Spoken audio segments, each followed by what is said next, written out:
So it's actually and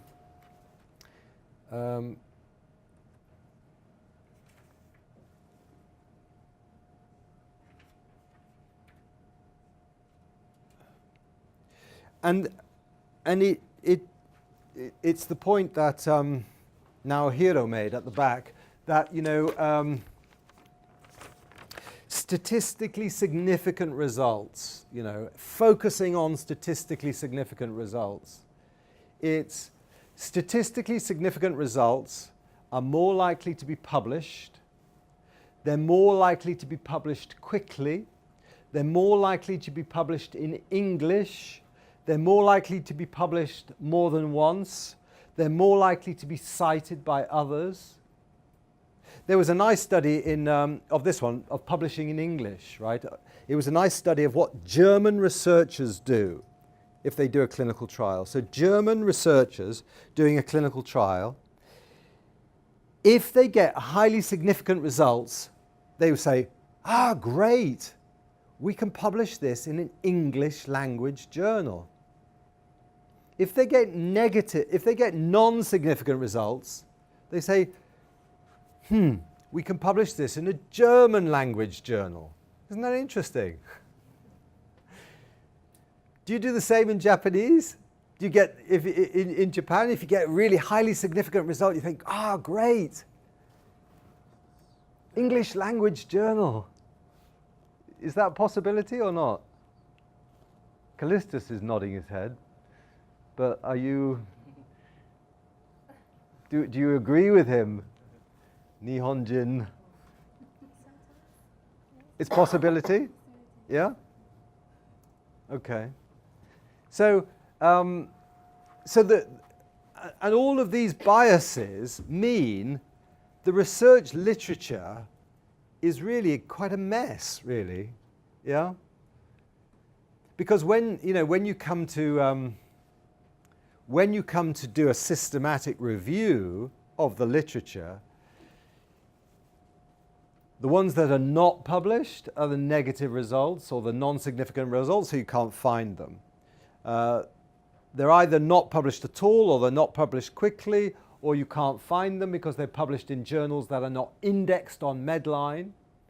You know, it might be on, you know, might be highly significant result, might be sent to PLOS Medicine. Non-significant result might be published in the Journal of the Sendai University. I don't know if there is a Sendai University, but you know, and that journal might not be accessible. They're more likely to be published more than once, and you find them much more easily because lots of people are talking about them. So this is a big problem. Also, the media also highlights. Yeah, the media. Or when did you last see, you know, on the news?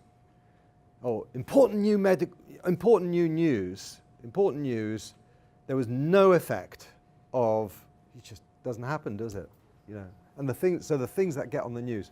Pato. Could you kindly elaborate a little bit more on multiple publication bias? Do you mean it's the same paper which is published in different journals, or people using the same data set to kind of salami slicing? Right. Often it's actually the same study is published more than once. In fact, I've done that, but I don't think it's necessarily a problem as long as you make it clear that it's the same study published more than once. So we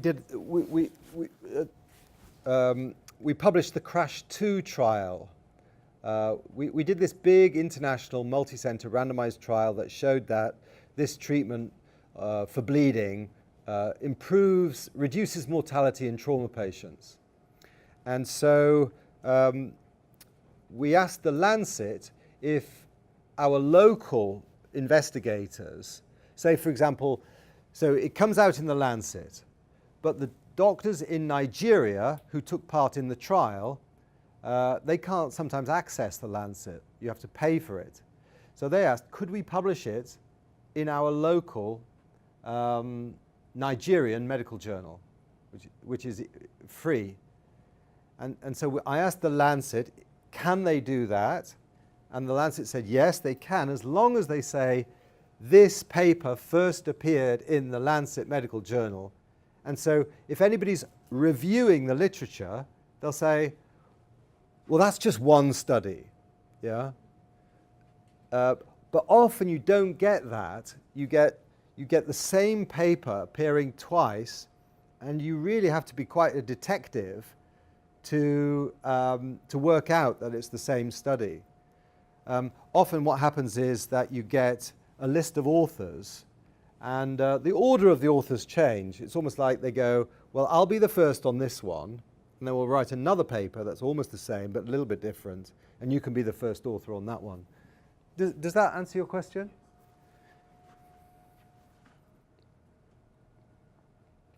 And there's been some nice research of selective reporting of outcomes.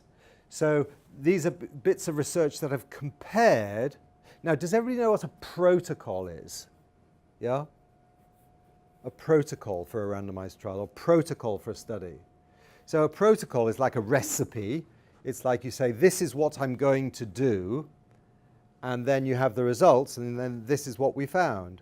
So you can compare the protocols and the published reports and see if there's any difference between them. And you find big differences. So you have outcomes in the publication that were not in the protocol. You have outcomes in the protocol that were not in the publication. So 32% of outcomes in the publication not in the protocol. 41% of outcomes in the protocol are not in the publication. But the things that get in the publication are always much more likely to be statistically significant. Yeah? And then Furukawa sensei, he's here, isn't he? Yeah. He did this research. I think this is very nice. He looked at Cochrane systematic reviews with more than 10 trials, and the kind of treatment effect in the trial depended on what proportion of all the trials were included in the analysis. So a median of 46% have included RCTs in each review. So if you find, it's like you do a systematic review, say you find 100 clinical trials, and then you go to how many of those clinical trials actually provided outcome data in the meta-analysis. Well, you know, often it's only a small proportion of them, less than half of them, and that the fewer the trials, the bigger the treatment effect. Yeah? So can you get a sense of that bias? That actually, you know, if there are 100 trials and you find all of the trials, you get close to the right answer. If there are 100 trials and you only get the results for 10 of them, then the answer is likely to be very skewed, very, very biased. Everybody understand that? Okay. So it's, and you know, this is the one that, you know, this is the sort of thing that happens all the time. You have a diabetes trial, and in the protocol you say the primary outcome is this, and then you find, well, oh, it just so happens that was not significant, and then when you look at the publication, the primary outcome is something else, and it happens to be non-significant. Yeah? Now, you know, it happens in... Now, this is interesting, because this is one of our trials. And look at this. It's exactly what I've been talking about. This is our trial of tranexamic acid for postpartum hemorrhage. I told you about this trial yesterday. It's a big trial. In the protocol, we said the primary endpoint was death or hysterectomy. And it turned out that that was not significant. And in the publication, we said the primary outcome, we said the main outcome was death due to bleeding, and that was significant. So I've done it too. So what do you think? Shouldn't do it, should we? I'm a criminal.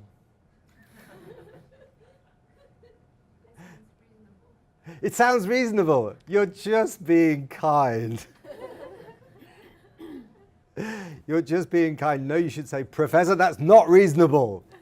Yeah? Well, I think there is, I think I have got a good excuse. And this is what happened. So halfway through the trial, right, we at the start, when we were planning this trial, we thought the outcome is going to be death or hysterectomy, right? Because we want to stop women dying, and we want to stop, and sometimes, you know, they have to take the uterus out to stop the bleeding, and that's a last resort before death, right? And so we thought death or hysterectomy, that would make sense as an outcome measure. But when we do trials, during the trial, we observe how the trial is going.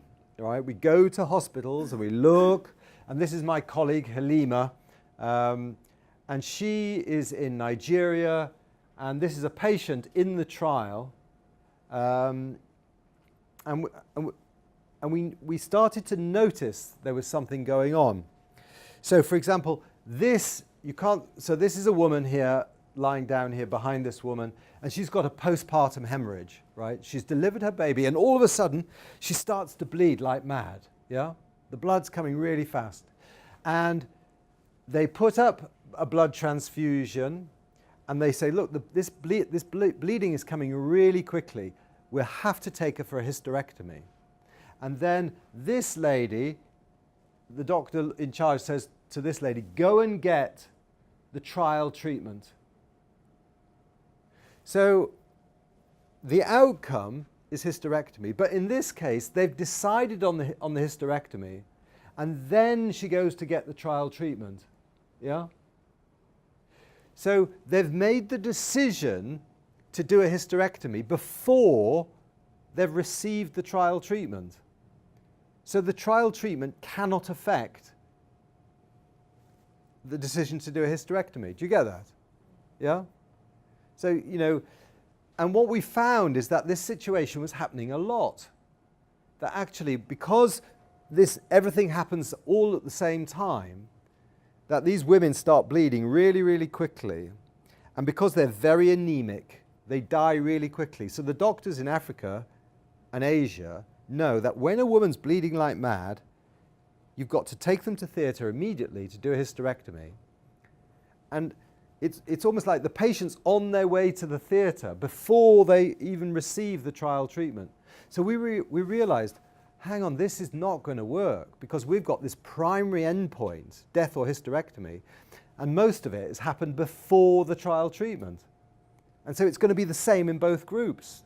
It's going to be biased towards the null. So we realized this, and we wanted to change things while the trial was going. And so we wrote something called a statistical analysis plan, yeah? And we wrote in the statistical analysis plan, we explained our problem is that what we've discovered is women have hysterectomy before they receive the trial treatment, and this won't work, so we're actually going to change the outcome. We're not going to focus on hysterectomy, we're going to change it to death due to bleeding. Because death due to bleeding is the only thing that always happens after the outcome. So I think, you know, even though you were very kind and said it's not too bad in your case,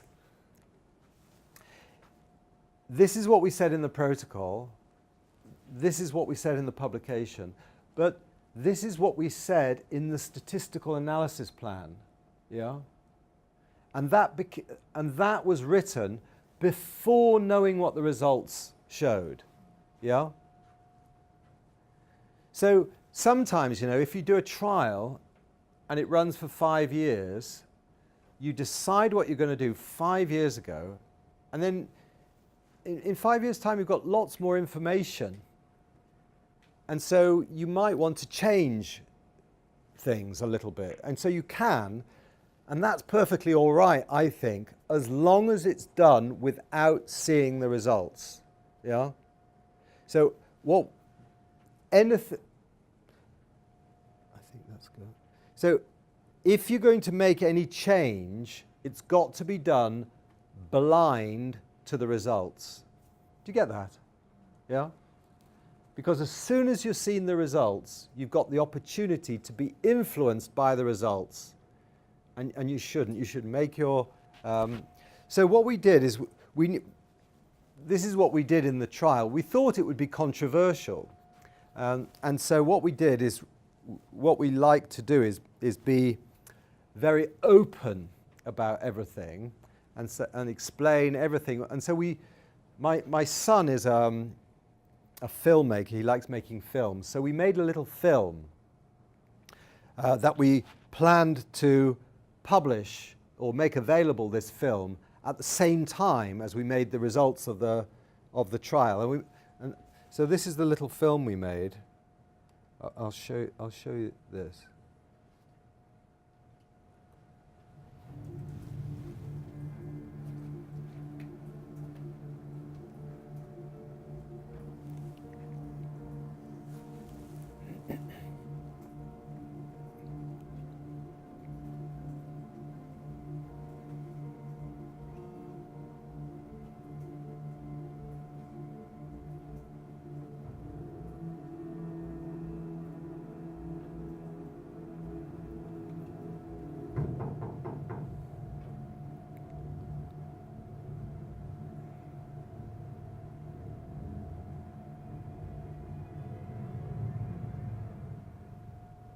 Mr. Lima Shakur. Yes. Come with me. Keisatsu.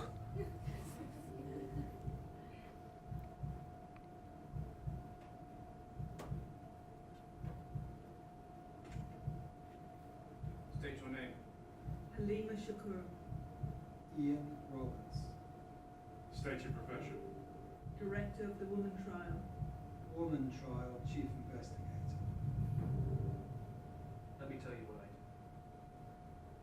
I work for an independent regulator of medical evidence.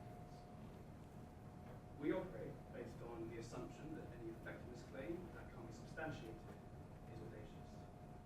We investigate and we prosecute. So this morning I read that an inexpensive generic drug called tranexamic acid reduces the risk of bleeding to death and postpartum hemorrhage by almost a third. This is the leading cause of maternal death by doctors. And I would suggest this is just blind audacity. Our claim was not audacious. I will be the judge of that. How old are you?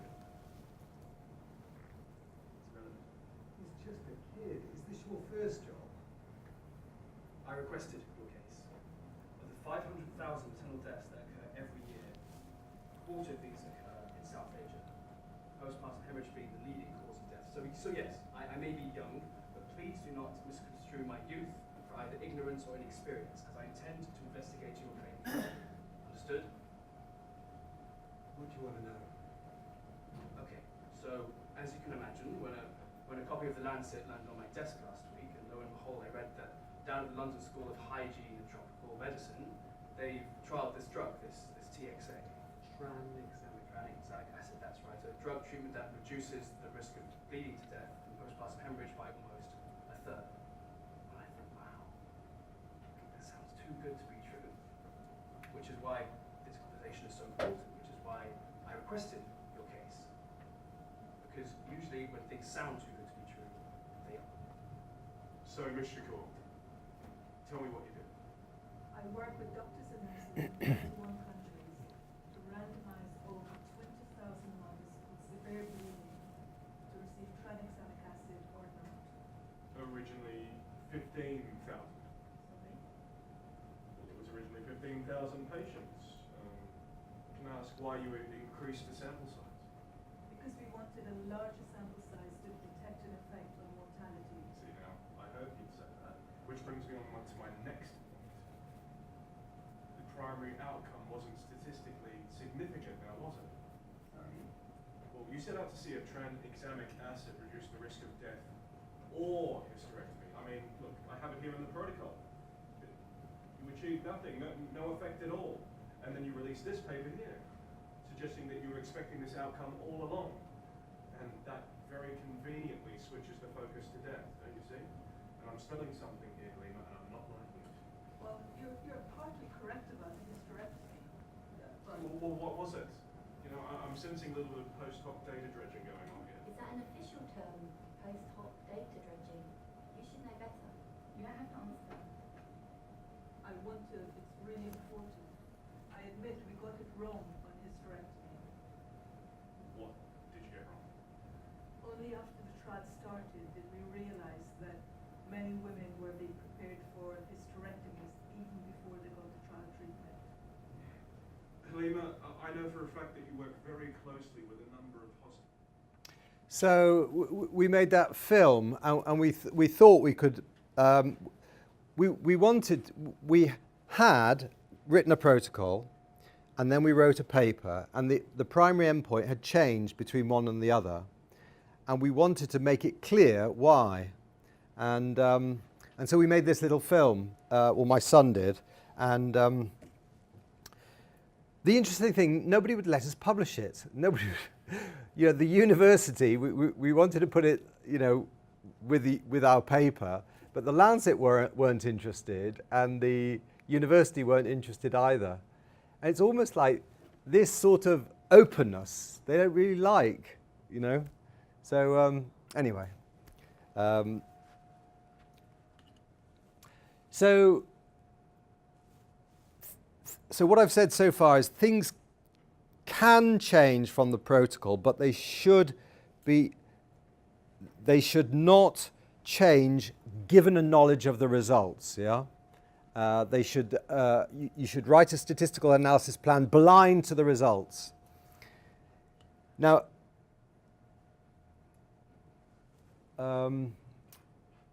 more evidence of selective reporting harms, right? So the side effects of treatment are very rarely reported.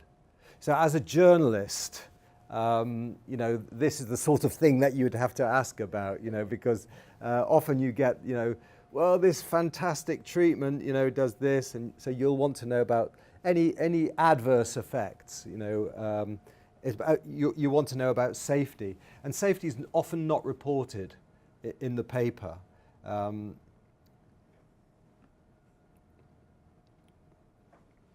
So this is the. I'm going to give you an example now of. It's a sort of personal example of all of these, some of these biases that that we've identified, and so we wrote this a few years ago. I don't know, quite a few years ago now, 5 years, 6 years ago, we did a randomized trial called the CRASH 2 trial that showed that this drug, tranexamic acid, reduces the risk of bleeding to death in trauma patients. So if you have a really nasty crash or stab or shooting, if you give this tranexamic acid, it reduces the risk of bleeding to death. And it was a really nice, highly statistically significant reduction in death due to bleeding. And we were very excited about it. And in the UK, the treatment has become very popular. It's gone into all clinical guidelines. But in the United States, they're a little bit more, they don't really like it. And I'm not sure why. But there's a group of trauma doctors in the United States who think that, look, we showed this treatment safe and effective, so we just thought we'll just give it to the patient because it reduces their risk of dying. And this group in the United States seemed to be pointing out all of the problems in doing this. I mean, it's difficult to think of, any problems because it's been shown to be safe and effective, but they think you should only give it to certain patients, and you should do this special diagnostic test first. And so we were invited to make a sort of for and against type series of papers for this medical journal. And then one of my PhD students brought it to attention, an article. and she said, "Oh, Ian, you might be interested in this paper." And so I read this paper, and it said, if we want to speed up progress in science, we should work with our enemies. Yeah? Rather than working with people who agree with you, you should work with people who disagree with you. So I thought, well, that's an interesting idea. Maybe I should do that, you know? Maybe we should work with... And I said, well, these people disagree with me, so let's work with them. So I said to them, look, would you like to have the Crash 2 data set to conduct your analysis on, right? I'll give you all of the data, and you can test your hypothesis on this data, right? I think tranexamic acid's safe and effective for all patients. You think tranexamic acid is dangerous for some patients. Well, if you can find those patients for which it is dangerous in our data, there you are. Go and look for them. Yeah? Do you understand? So I said, well, look, you can have all of the data. You think there's a group of patients who are damaged by this treatment. Go and look for them. And I thought, well, having read my PhD student's article on speeding up the progress of science, I thought this would speed up the progress of science. Do you think so? Or am I naive? No? So I gave them the data. They were delighted. They said, you know, and I said, there's only one thing we must do. There's only one condition. You must specify your analysis before you get the treatment codes. Yeah? So what I did is I sent them all of the data, but without the treatment codes, so they didn't know who was in the treated and untreated group. And I said, right, you plan your analysis now using this data, and then when the analysis is planned, I will send you the codes, and you can test your hypothesis, right? So, yes, they agreed to that. So, I sent them the data. They wrote a statistical analysis plan. I sent them the codes. And then, so this is, you know, they said, we've conducted a preliminary analysis, and here's all of our pre-specified analysis. And so they wrote all of their SAS data code. All of the code was written. And then I gave them the treatment codes, who was in what group, and they did the analysis. And the trouble is, it didn't support their hypothesis. So they had this hypothesis that there are three groups. That there's a group with, well, the hypergroup. The hypergroup, tranexamic acid would be beneficial. The physiological group, tranexamic acid wouldn't have much effect. And the shutdown, tranexamic acid would be harmful. Yeah? So they said, this group, tranexamic acid will be best. This one, it'll have no effect. And this one will be harmful. And then these are the relative risks for death. 0.87, 0.88, 0.87. Well, they're not very different, are they? You know, in fact, you can't really imagine it being more similar. You know, you'd even expect chance to give you a... But anyway, so the results were all of the same. Nevertheless, they wrote a paper, and they started, and they planned to publish this paper in The Lancet. And first they misrepresented this data. They said hyper patients were less likely to die than those who received placebo, right? But no significant difference was detected in this group, and this group. So they said that was statistically significant, but these weren't statistically significant. Well, that's the wrong way to look at subgroups in clinical trials. This might be a bit technical, but when you do a subgroup analysis in clinical trials, you actually want to know, is that, and that different? You're not looking if that's statistical significant and compared to, and that and that. So they misrepresented the results, and then they did this. We also found a significant interaction between shutdown and patients who had received at least one blood product, right?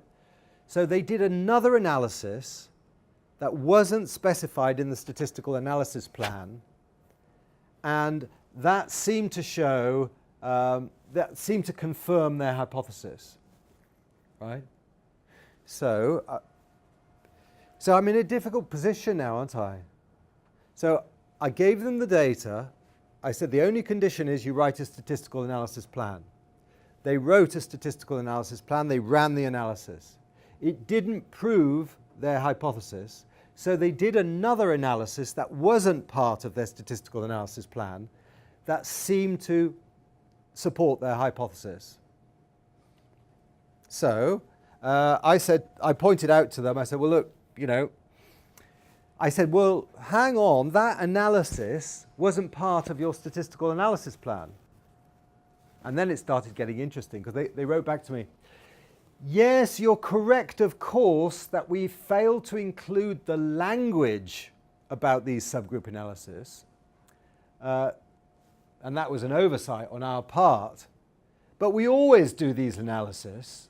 So it kind of said, well, look, yeah, you're right, we didn't include the words, but we meant to. Yeah? So what do you make of that? The intention is there, because we always have that intention, but we just didn't put the actual, kotoba ganai. So I said, well, look, that's what a statistical analysis plan. It's the words that matter. And then I got an interesting another suggestion. He said, well, look, I know. Let's throw away that statistical analysis plan and write a new one, a fresh one. I said, you can't do that because you've seen the results. You can't do that. And I said, well, the analysis were not pre-specified. And then I got a different argument. This is the one. I feel we have an ethical obligation to report these subgroup analyses. Yeah? Oh my gosh. This working with your enemies speeds up the progress of science wasn't working for me. They said, look, I know they weren't in the statistical analysis plan, but we've got an ethical obligation, right? Oh no. What do I do? How can I win? Because ethical obligation. Now, if I say no, I'm trying to hide something, yeah? If I say yes, we get this ridiculous subgroup analysis out there in the medical literature. If I say no, they will tell everybody that I'm trying to suppress these results. So my plan to speed up the progress of science was going all wrong. So I took a chance. I feel we have an ethical obligation. And so I said, okay, if you think this is an ethical issue, we should ask the advice of the Research Ethics Committee.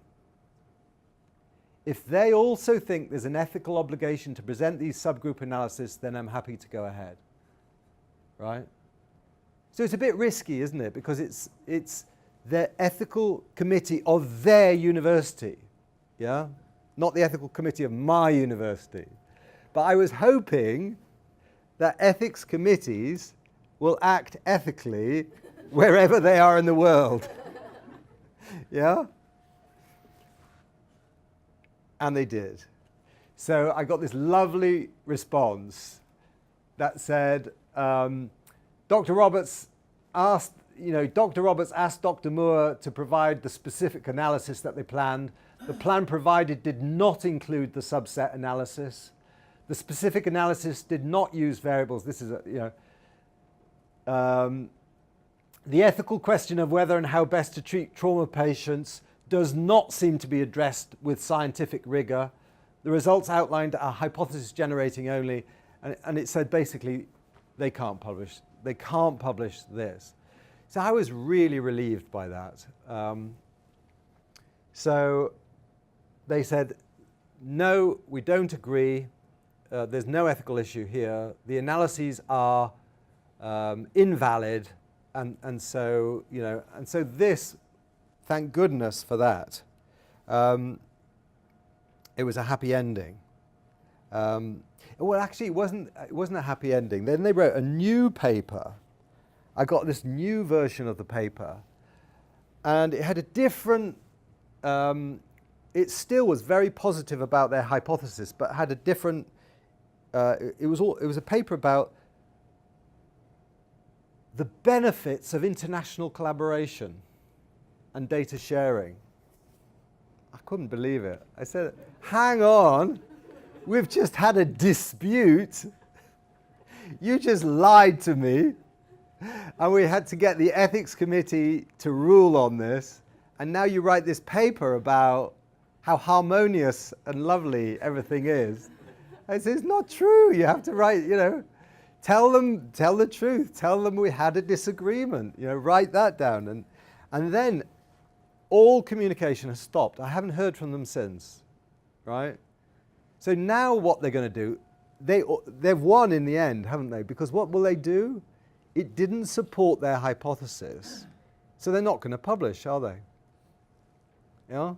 So what do you think I should do?